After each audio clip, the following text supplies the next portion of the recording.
નમસ્તે વિદ્યાર્થી મિત્રો, હાર્દિક સર એકેડમીની યુટ્યુબ ચેનલમાં આપ સૌનું ખૂબ ખૂબ સ્વાગત છે. આજનો જે વિડીયો છે એમાં આપણે ચર્ચા કરીશું 7મી સપ્ટેમ્બરના તમામ અગત્યના કરંટ અફેર વિશે. તો વિડીયો શરૂ કરું એ પહેલાં આપણે એન્ડ્રોઈડ એપ્લિકેશનને તમે ડાઉનલોડ કરી શકો છો. એન્ડ્રોઈડ એપ્લિકેશન ડાઉનલોડ કરવા માટે હાર્દિક સર એકેડમી લખી પ્લે સ્ટોરમાં સર્ચ કરશો એટલે આ ટાઈપના લોગોવાળી આપણી એન્ડ્રોઈડ એપ્લિકેશન ત્યાં જોવા મળશે. આવું ના કરવું હોય તો ડિસ્ક્રિપ્શન બોક્સમાં પણ તમને લિંક મળી જશે એન્ડ્રોઈડ એપ્લિકેશનની, ત્યાંથી પણ તમે ડાઉનલોડ કરી શકો છો. શરૂ કરીએ આજનો વિડીયો 7મી સપ્ટેમ્બરના તમામ અગત્યના કરંટ અફેર. સૌથી પહેલો ક્વેશ્ચન આજના વિડીયોમાં, હાલમાં જ ભારતના કયા મંત્રાલય દ્વારા વેવ સમિટ માટે 25 ચેલેન્જનું લોન્ચિંગ કરવામાં આવેલું છે? તો વેવ સમિટ થવાની છે, બરાબર, અને આના માટે 25 ચેલેન્જ છે, બરાબર, ચેલેન્જીસ જાહેર કર્યા છે, બરાબર, અને એ કોણે જાહેર કર્યા છે? માહિતી અને પ્રસારણ મંત્રાલયે. તો ઓપ્શન ડી આપણો આન્સર થશે. હાલમાં જ ભારતના માહિતી અને પ્રસારણ મંત્રાલય દ્વારા છે વેવ સમિટ માટે 25 ચેલેન્જ જાહેર કરવામાં આવ્યા છે, બરાબર. કોણે જાહેર કર્યા છે? માહિતી પ્રસારણ મંત્રાલય અથવા તો સૂચના અને પ્રસારણ મંત્રાલય, બંને એક જ કહેવાય, બરાબર. ઘણા એમ કહે છે કે ઓપ્શનમાં માહિતી હતું ને અહીંયા સૂચના થઈ ગઈ, બે એક જ કહેવાય. બાકી વેવ્સનું પૂરું નામ છે, બરાબર, એ શું છે? World audio visual and entertainment summit. આ વેવ્સ સમિટનું પૂરું નામ છે. ક્યાં થવાની છે? આ ગોવામાં થવાની છે, બરાબર. તો વેવ સમિટનું આયોજન ક્યાં થશે? ગોવામાં થવાનું છે. ક્યારે થશે? તો કે 20થી લઈ અને 24 નવેમ્બર દરમિયાન થશે. 20થી લઈને 24 નવેમ્બર દરમિયાન 2024માં, બરાબર. તો હજી 1-2 મહિનાની વાર છે, પછી એનું આયોજન થશે. Create in India challenge season 1 એમાં કુલ 25 ચેલેન્જ લોન્ચ કરવામાં આવ્યા છે આ માટે, અને એ વેવ સમિટ માટે કર્યા છે. ક્લિયર? બાકી 55મો international film festival of India એ પણ ગોવામાં થવાનો છે, ઓકે. અને ભારતનો 500મો કોમ્યુનિટી રેડિયો સ્ટેશન એ મિઝોરમના એઝવલ ખાતેથી શરૂ કરવામાં આવેલો હતો. આનું ઉદ્ઘાટન પણ અશ્વિની વૈષ્ણવે કર્યું હતું. એ આપણા સૂચના અને પ્રસારણ મંત્રી છે. ક્લિયર? બાકી નેશનલ ફિલ્મ ડેવલપમેન્ટ કોર્પોરેશન એણે નેટફ્લિક્સ સાથે મળીને વોઇસ બોક્સ પ્રોગ્રામ શરૂ કર્યો હતો. તો ક્વેશ્ચનમાં આવી શકે છે કે વોઇસ બોક્સ પ્રોગ્રામ છે કોના દ્વારા શરૂ કરવામાં આવેલો છે? તો નેશનલ ફિલ્મ ડેવલપમેન્ટ કોર્પોરેશન અને નેટફ્લિક્સ બંને મળીને શરૂ કર્યો છે. ક્લિયર? હાલમાં જ prime minister employment generation programme એ નીચેનામાંથી કોની સાથે એમણે એમઓયુ કર્યા છે? તો prime minister employment generation programme એના માટે કેવીઆઈસી અને ડાક વિભાગ આ બંને દ્વારા છે એમઓયુ કરવામાં આવ્યો છે. એ અને બી બંને આપણા જવાબ છે. ઓપ્શન સી કરેક્ટ આન્સર થશે. તો હાલમાં જ prime minister employment generation programme એમણે કેવીઆઈસી અને ભારતના ડાક વિભાગ એમની સાથે એમઓયુ કર્યા છે. કેવીઆઈસીનું પૂરું નામ થાય ખાદી અને ગ્રામ ઉદ્યોગ આયોગ, બરાબર. તો ઇંગ્લિશમાં કહેવા જાઓ તો Khadi and village industry commission એવું થાય. ક્લિયર? બાકી આ prime minister employment generation programme છે એની શરૂઆત ક્યારે થઈ? 2008માં થઈ હતી. અને કયા મંત્રાલય દ્વારા કરવામાં આવી હતી? તો કે એમએસએમઈ મંત્રાલય દ્વારા કરવામાં આવી હતી. ક્લિયર? બાકી આ જે પ્રોગ્રામ છે, બરાબર, prime minister employment generation programme, એને લાગુ કોણ કરે છે? તો કે લાગુ કરનાર સંસ્થા છે કેવીઆઈસી છે. કેવીઆઈસી પણ એમએસએમઈ અંતર્ગત કામ કરે છે, એ પણ યાદ રાખજો. ક્યાં સુધી ચાલશે એમ્પ્લોયમેન્ટ જનરેશન પ્રોગ્રામ? તો કે 2025 સુધી, આવનારા 1 વર્ષ સુધી હજી ચાલશે, બરાબર. તો એ વસ્તુ યાદ રાખીશું. બાકી prime minister employment generation programme જે છે, બરાબર, એ મેન્યુફેક્ચરિંગ અથવા તો સર્વિસ સેક્ટર એમાં બિઝનેસ માટે સરકાર દ્વારા છે એમાં છૂટ આપવામાં આવે છે. તો મેન્યુફેક્ચરિંગ સેક્ટરમાં કેટલી છૂટ આપવામાં આવે છે? જો જનરલ કેટેગરી હોય તો શહેરી વિસ્તારમાં 15% અને ગ્રામીણ વિસ્તારમાં 25%, બરાબર. જો જનરલ કેટેગરીના ઉમેદવાર હોય તો સરકાર કેટલી છૂટ આપશે? તો કે શહેરી વિસ્તારમાં જનરલ કેટેગરી હોય તો 15% અને ગ્રામીણ વિસ્તારમાં 25%. એવી જ રીતે બાકીની એસસી એસટી ઓબીસી કેટેગરી હોય, બરાબર, તો એને શહેરી વિસ્તારમાં 25%ની અને ગ્રામીણ વિસ્તારમાં 35%ની સરકાર છૂટ આપશે, બરાબર. બાકી મેન્યુફેક્ચરિંગ સેક્ટરમાં વધુમાં વધુ આમાં કેટલું રોકાણ કરી શકાય? તો કે 50 લાખનું, અને સર્વિસ સેક્ટરમાં વધુમાં વધુ 20 લાખનું રોકાણ કરી શકાય. તો એ પણ મુદ્દા યાદ રાખજો. Clear? International day of clean air for blue સ્કાયની ઉજવણી ક્યારે કરવામાં આવેલી હતી? International day for clean air for blue sky છે આ 7 સપ્ટેમ્બર એટલે કે આજે ઉજવાય છે. ઓપ્શન બી આપણો આન્સર થશે. 7 સપ્ટેમ્બરના રોજ છે આ international day of clean air for blue સ્કાઈસની ઉજવણી કરવામાં આવે છે. સૌથી પહેલી વખત 2020માં ઉજવાયેલો છે. 2024 માટેની થીમ છે ઇન્વેસ્ટ ઇન ક્લીન એર નાવ, અને સંયુક્ત રાષ્ટ્ર છે આ દિવસ ઉજવે છે. નેક્સ્ટ છે આંતરરાષ્ટ્રીય ગીધ જાગૃતતા દિવસની ઉજવણી ક્યારે થઈ? આંતરરાષ્ટ્રીય ગીધ જાગૃતતા દિવસ છે આ 7 સપ્ટેમ્બરે ઉજવાય છે. આપણો આન્સર આવશે 7 સપ્ટેમ્બર. દર વર્ષે 7 સપ્ટેમ્બરે નથી આવતો. દર વર્ષે ક્યારે આવે છે? સપ્ટેમ્બર મહિનાના પહેલા શનિવારે. બરાબર, સપ્ટેમ્બર મહિનાનો જ્યારે પહેલો શનિવાર આવે બરાબર ત્યારે આ ઉજવાય છે. ઓકે, તો આ વખતે 7મી સપ્ટેમ્બરે આવ્યો એટલે આન્સર આવશે 7 સપ્ટેમ્બર. આંતરરાષ્ટ્રીય ગીત જાગૃતતા દિવસ છે 7 સપ્ટેમ્બરના રોજ ઉજવવામાં આવેલો છે, અને સપ્ટેમ્બર મહિનાના પહેલા શનિવારે દર વર્ષે ઉજવાય છે. 2009માં સૌથી પહેલી વખત ઉજવેલો હતો. ઓકે, ગીધના સંદર્ભમાં 2-4 મુદ્દા જીકેના યાદ રાખો. જેમ કે ભારતનું સૌથી પહેલું ગીધ સંરક્ષણ કેન્દ્ર એ હરિયાણા ખાતે ખોલવામાં આવ્યું હતું. નામ છે જટાયુ પ્રજનન કેન્દ્ર, હરિયાણામાં આવેલું છે પિંજોરા પાસે. બરાબર, બાકી ગીધના સંરક્ષણ માટે નેશનલ એક્શન પ્લાન છે એમાં સંશોધન કરવામાં આવેલું હતું. ઓકે, અને હાલમાં એશિયન કિંગ વલ્ચર છે એટલે કે એશિયાઈ ગીધ, એના માટેનો સૌથી પહેલો ગીધ સંરક્ષણ કેન્દ્ર અને પ્રજનન કેન્દ્ર છે એ ક્યાં ખોલવામાં આવ્યું છે? ઉત્તર પ્રદેશના ગોરખપુર ખાતે. તો એશિયન કિંગ વલ્ચર અથવા તો એશિયાઈ ગીધ માટેનો સૌથી પહેલો ગીધ સંરક્ષણ અને પ્રજનન કેન્દ્ર ક્યાં ખુલ્યું એવું પૂછે બરાબર, તો એ ગોરખપુરમાં. બરાબર, બંનેમાં ધ્યાન રાખજો.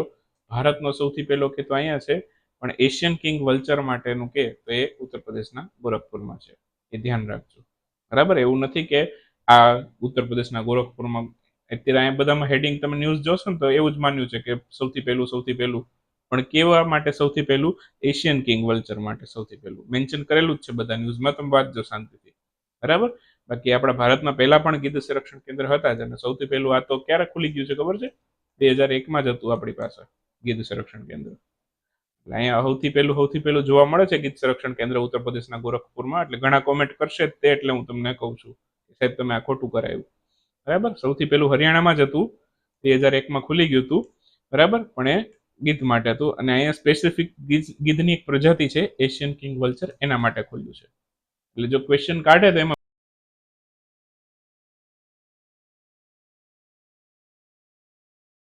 એના પછી પ્રશ્ન, હાલમાં જ ભારતીય દૂરસંચાર સેવા વાર્ષિક પ્રદર્શન સંકેતક 2023-24 રિપોર્ટ છે આ કઈ સંસ્થા દ્વારા પ્રકાશિત કરવામાં આવ્યો હતો? આખો આ જે રિપોર્ટ છે બરાબર એ દૂરસંચારને લગતો છે, એટલે આન્સર આવશે ટ્રાય. તો ટ્રાય છે એમના દ્વારા આ રિપોર્ટ પ્રકાશિત કરવામાં આવ્યો છે. તો ટ્રાય વિશે થોડુંક જાણી લઈએ. ટ્રાયનું પૂરું નામ થાય telecom regulatory authority of India. ટ્રાયની સ્થાપના છે એ 1997માં થઈ હતી. બરાબર, હવે વાત કરીએ આ રિપોર્ટની. ભારતીય દૂરસંચાર સેવા વાર્ષિક પ્રદર્શન સંકેતક 2023-24 રિપોર્ટની. બરાબર, તો ટ્રાય આ રિપોર્ટ આપે છે, અને રિપોર્ટમાં શું કીધું છે તો કે માર્ચ 2023 થી લઈ બરાબર અને માર્ચ 2024માં કેટલો ઇન્ટરનેટ સબસ્ક્રાઇબરમાં વધારો થયો? તો માર્ચ 2023માં છે એ 88.1 કરોડ હતા ઇન્ટરનેટ સબસ્ક્રાઇબર. બરાબર, વધીને કેટલા થઈ ગયા તો કે 95.4 કરોડ થઈ ગયા. વધારો કેટલો થયો તો કે 7.3 કરોડનો વધારો થયો. બરાબર, પહેલી વસ્તુ તો આટલું યાદ રાખવાનું છે, આ જીપીએસસીમાં વાક્ય સ્વરૂપે આવી શકે છે. બાકી કોન્સ્ટેબલની તૈયારી કરતા હોય તો ખાલી એમ જ પૂછે કે આ રિપોર્ટ કોણે આપ્યો હતો, તો ટ્રાય આપ્યો હતો. બરાબર, બીજું એ યાદ રાખવાનું થશે જીપીએસસી વાળાને કે બ્રોડબેન્ડ સબસ્ક્રાઇબર છે એની સંખ્યા કેટલી થઈ છે? બ્રોડબેન્ડ સબસ્ક્રાઇબરની સંખ્યા છે બરાબર એ 92.4 કરોડ થઈ છે. બરાબર, ઇન્ટરનેટ સબસ્ક્રાઇબરની સંખ્યા પણ યાદ રાખીશું 95.4 કરોડ, બ્રોડબેન્ડની 92.4 કરોડ. બરાબર, બાકી ટેલિકોમ કંપનીઓનું ગ્રોસ રેવન્યુ યાદ રાખીશું 3,36,066 કરોડ છે આ એનું રેવન્યુ છે ટેલિકોમ કંપનીઓનું. અને એવરેજ રેવન્યુ પ્રતિ યુઝર પ્રતિ માસ છે એ કેટલું છે? 149.25 રૂપિયા એનું પ્રતિ યુઝર પ્રતિ માસ રેવન્યુ છે ટેલિકોમ કંપનીઓનું. ક્લિયર? તો આટલી વસ્તુ યાદ રાખીશું. બાકી ભારતે નેક્સ્ટ ક્વેશ્ચન છે, ભારતે કયા દેશ સાથે સોસા એગ્રીમેન્ટ પર હસ્તાક્ષર કર્યા છે? તો ભારતે હાલમાં જ અમેરિકા સાથે સોસા એગ્રીમેન્ટ ઉપર હસ્તાક્ષર કર્યા છે. અને આવું કરનાર ભારત કેટલામો દેશ છે? અમેરિકા સાથે સોસા એગ્રીમેન્ટ કરનાર ભારત 19મો દેશ છે. ક્લિયર? એ પણ તમે યાદ રાખજો. તો હાલમાં જ ભારત અમેરિકા વચ્ચે પારસ્પરિક પ્રાથમિકતા સમર્થન પ્રદાન કરવા માટે છે સોસા એગ્રીમેન્ટ કરવામાં આવે છે. ફૂલ ફોર્મ પૂછી શકે છે સિક્યુરિટી ઓફ સપ્લાય એરેન્જમેન્ટ, આ એનું પૂરું નામ થાય security of supply arrangement. Clear? આ સોસા એગ્રીમેન્ટનું પૂરું નામ છે. સાઇન કરનાર ભારત 19મો દેશ બન્યો છે, એ પણ આપણે યાદ રાખીશું. ઓકે, આ એગ્રીમેન્ટ હેઠળ છે ભારત તરફથી ભારતના નેવલ ઓફિસર છે એ અમેરિકાના મિલિટરી બેઝ બહરીનમાં આવેલો છે ત્યાં રહેશે, અને અમેરિકાનો પણ એક નેવલ ઓફિસર છે એ ભારતના કોઈ પણ એક બેઝમાં રહેશે. તો આટલી આદાન પ્રદાન કરવામાં આવશે. હાલમાં જાહેર થયેલ આદર્શ પાલન પોષણ દેખભાળ દિશા નિર્દેશ અનુસાર બાળકને દત્તક લેતા પહેલા ફોસ્ટર કેર છે એનો સમય છે 5 વર્ષથી ઘટાડીને કેટલો કરવામાં આવ્યો છે? તો ફોસ્ટર કેરનો સમય છે 5 વર્ષથી ઘટાડીને 2 વર્ષ કરવામાં આવ્યો છે. તો એ આપણે યાદ રાખીશું. ફોસ્ટર કેર શું એ પણ સમજીએ આપણે. તો ફોસ્ટર કેરનો મિનિંગ શું પહેલા તો એ સમજો. ફોસ્ટર કેર એટલે કે બાયોલોજીકલ પેરેન્ટ્સ હોય એના ઉપરાંત કોઈ અન્ય એમની સારવાર કરે બાળકની, બરાબર, તો એને કહેવાય ફોસ્ટર કેર. બાળકની જેમ જ સારવાર, જેમ માતા પિતા બાયોલોજીકલ પેરેન્ટ્સ એટલે સમજો ને કે બાળકના જે ઓરિજિનલ માતા પિતા હોય એ, બરાબર, જેમણે બાળકને જન્મ આપ્યો છે, એમના સિવાય કોઈ અન્ય બાળકની એ જ રીતે સારવાર કરે જે રીતે બાળકના માતા પિતા કરે છે, તો એને કહેવાય ફોસ્ટર કેર. પહેલા આ સમયગાળો 5 વર્ષનો હતો, હવે ઘટાડીને 2 વર્ષનો કરી દીધો છે, બરાબર. બાકી આ જે બાળક આદર્શ પાલન પોષણ દેખભાળ દિશા નિર્દેશ છે એ જાહેર કોણ કરે છે? મહિલા અને બાલ વિકાસ મંત્રાલય જાહેર કરે છે. અંતિમ વખત 2016માં જાહેર કરવામાં આવ્યા હતા, હવે આ વર્ષે 2024માં જાહેર કર્યા છે. જીપીએસસી માટે 3 સ્ટાર મુદ્દો કહી શકો છો તમે આને, બરાબર. અહીંથી ક્વેશ્ચન આવવાની સંભાવના મેક્સિમમ છે, તો ક્વેશ્ચન અહીંથી પૂછાઈ શકે છે. ક્લિયર? અને આમાં ઘણા બધા અગત્યના મુદ્દાઓ છે, એ તમને હું 1 બાય 1 કહેતો જાઉં છું. એક તો ફોસ્ટર કેર વાળો આવી ગયો, બરાબર. પછી બાળકને દત્તક લેવા જવું હોય તો મિનિમમ ઉંમર એ વ્યક્તિની હોવી જોઈએ 35 વર્ષ, મેક્સિમમ હોવી જોઈએ 60 વર્ષ, બરાબર. આ બંનેના વચ્ચેના કોઈ પણ વ્યક્તિ છે બાળકને દત્તક લઈ શકે છે. મિનિમમ 35 વર્ષની એજ, મેક્સિમમ 60 વર્ષની એજના લોકો બાળકને દત્તક લઈ શકે છે. ક્લિયર? આ વસ્તુ ક્લિયર થઈ ગઈ. ફોસ્ટર કેરના સમયગાળાની વાત થઈ ગઈ. પહેલા 5 વર્ષનો હતો, હવે 2 વર્ષ થઈ ગયો છે. ક્લિયર? બાકી ફોસ્ટર કેર શું છે એ સમજાઈ ગયું. હવે બીજી વાત કરું તો ગાઈડલાઈનમાં બીજું શું કીધું છે કે કોઈ સિંગલ મહિલા હોય, બરાબર, તો એ મેલ અથવા તો ફિમેલ બંનેમાંથી કોઈ પણ બાળક છે એ દત્તક લઈ શકે છે, બરાબર. અને બાકી જો સિંગલ પુરુષ હોય, બરાબર, સિંગલ મહિલાની તો વાત થઈ ગઈ કે મેલ ફિમેલ બંને બાળક લઈ શકે છે, પણ જો સિંગલ પુરુષ હોય એટલે કે મેલ સિંગલ હોય તો એ માત્ર મેલ બાળકને જ દત્તક લઈ શકે છે, બરાબર. તો એ વસ્તુ યાદ રાખજો. ઓકે. બાકી બાળકને દત્તક લેતા પહેલા કેરિંગ્સ નામનું એક પોર્ટલ બનાવ્યું છે મહિલા બાલ વિકાસ મંત્રાલય, એમાં રજીસ્ટર કરવું ફરજિયાત છે. બાળકને દત્તક લેવાની જે સંપૂર્ણ પ્રક્રિયા છે, બરાબર, એની દેખરેખ કોણ કરે છે? એનું મોનિટરિંગ કરે છે કેરા, બરાબર. તો એને પણ યાદ રાખીશું. કેરા તો કારા જેવા જોઈએ, બરાબર. અને આની સ્થાપના છે 1990માં થઈ હતી. ઓકે. અને આ મહિલા બાલ વિકાસ મંત્રાલય હેઠળ આવે છે, અને આનું પૂરું નામ છે સેન્ટ્રલ એડોપ્શન રિસોર્સ ઓથોરિટી. તો આમાંથી તમારે એટલું યાદ રાખવાનું છે. આ મુદ્દો થોડોક ધીમેથી એટલા માટે લીધો કે આમાં કોઈ પણ અમુક ટોપિક એવા આવશે કે જે તમારા માટે નવા હશે, ક્યારેય કોઈ દી સાંભળ્યા નહીં હોય અને ક્યાંય વાંચ્યા પણ નહીં હોય. તો આવા બધા ટોપિકને તમારે પચાવતા વાર લાગશે. સો ધેટ્સ વાય આને થોડુંક શાંતિથી 1-2 વખત જોવું પડે તો રિપીટેશન કરી લેજો. હાલમાં જ ઇન્ડિયન ઓશન રિમ એસોસિએશનના નવા મહાસચિવ તરીકે કોની નિયુક્તિ થઈ છે? તો સંજીવ રંજન છે નવા મહાસચિવ બન્યા છે. ઓપ્શન ડી આપણો આન્સર થશે. હાલમાં જ ઇન્ડિયન ઓશન રિમ એસોસિએશનના નવા મહાસચિવ તરીકે સંજીવ રંજન નિયુક્ત થયા છે, બરાબર. અને 3 વર્ષ માટે તે ઇન્ડિયન ઓશન રિમ એસોસિએશનના મહાસચિવ બનશે, બરાબર. સ્થાન લેશે સલમાન ફરીશીનું, એ પણ આપણે યાદ રાખીશું.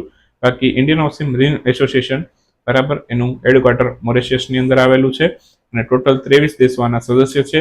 આની સ્થાપના પણ 1997માં થઈ હતી. જેમ ટ્રાયની પણ 1997માં થયેલી હતી, બરાબર, એમ આની પણ 1997માં જ સ્થાપના થયેલી છે. થોડાક ફાઇનલ ક્વેશ્ચન આપણે આજના વિડીયોમાં જોઈ લઈએ. જેમ કે સૌથી પહેલો ક્વેશ્ચન, CSIR પૂરું નામ છે council of scientific and industrial research, એનું પૂરું નામ છે. ચર્ચાનો વિષય હાલમાં બન્યું હતું CSIR. એની સ્થાપના ક્યારે થઈ? CSIR ની સ્થાપના 1994માં થઈ. હાલમાં જ ગોનગ્રોનેમાં સસ્સી ધરનની નામની છોડની નવી પ્રજાતિ છે, બરાબર, એ કયા રાજ્યમાંથી મળી છે? આ કેરળમાંથી મળી છે. પંપા દુમ શોલા રાષ્ટ્રીય ઉદ્યાન છે, આ ચર્ચામાં રહ્યું હતું. આ કયા રાજ્યમાં છે? આ પણ કેરળમાં આવેલું છે. રાષ્ટ્રીય ઉદ્યાન છે પંપાદુમ સોલા રાષ્ટ્રીય ઉદ્યાન, આ નેશનલ પાર્ક છે, કેરળમાં આવેલું છે. હાલમાં જ 2024માં ભારતની 5મી યુનિકોર્ન કંપની કઈ બની છે? તો એથર એનર્જી ભારતની 5મી યુનિકોર્ન કંપની બની છે. અન્ય 4 કઈ કઈ છે? કૃત્રિમ, પરફોઇસ, પોર્ટર અને રેપિડો. તો આ પાંચે 5 કંપની છે અત્યારે ભારતની યુનિકોર્ન કંપની છે. બરાબર, એ આપણે યાદ રાખજો. હમણાં 4થી રેપિડો બની હતી. બરાબર, તે આપણે યાદ રાખીશું. અને 5મી બની છે એથર એનર્જી. હાલમાં જ કયા રાજ્યની સરકારી શાળામાં free operating system kite GNU Linux 22.04 કાર્યરત થશે? આ કેરળમાં થશે. આન્સર આવશે કેરળ. તો કેરળની સરકારી શાળામાં ફ્રી ઓપરેટિંગ સિસ્ટમ આવશે. ઓપરેટિંગ સિસ્ટમનું નામ પણ પૂછી શકે, કાઇટ GNU લિનક્સ. હાલમાં જ ભારતીય નૌસેનાના પ્રોજેક્ટ 75I હેઠળ છે 6 સબમરીન બનાવવામાં આવશે. 75I હેઠળ કેટલી સબમરીન બનશે? ક્વેશ્ચન એવી રીતે પણ આવી શકે. 6 સબમરીન બનશે. અને આ કઈ કંપની બનાવશે? માઝાગોન ડોક શિપબિલ્ડર લિમિટેડ MDL. હાલમાં જ ઉદ્યોગ સંવર્ધન અને આંતરિક વ્યાપાર વિભાગ એટલે કે DPIIT એના નવા સચિવ તરીકે કોની નિયુક્તિ થઈ છે? અમરદીપસિંહ ભાટિયા નવા સચિવ બન્યા છે. હાલમાં જ કયા દેશે low earth orbit synthetic aperture radar satellite launch કર્યો છે? તો UAE લોન્ચ કર્યો છે. કંપનીનું નામ છે બયાનત અને અલ યા સેટેલાઇટ કમ્યુનિકેશન, બંને મળીને કર્યો છે. બરાબર, ફિનલેન્ડની એક કંપની સાથે મળીને બનાવેલા છે. હાલમાં જ ચર્ચામાં રહેલ યુપી એગ્રી પ્રોજેક્ટ છે, ઉત્તર પ્રદેશનો છે. એના માટે કોના દ્વારા 2737 કરોડની લોન છે એ ભારતને આપવામાં આવશે? તો વર્લ્ડ બેંક આપશે ભારતને આ લોન. આન્સર આવશે વર્લ્ડ બેંક. તો આ સાથે આપણે 7 સપ્ટેમ્બરના વિડીયોને અહીંયા રજા આપી દઈએ. મળશું 8મી સપ્ટેમ્બરના વિડીયોમાં. ત્યાં સુધી રજા લેશું. આવજો, બાય બાય, ગુડ નાઇટ, શુભરાત્રી. Thank you for watching.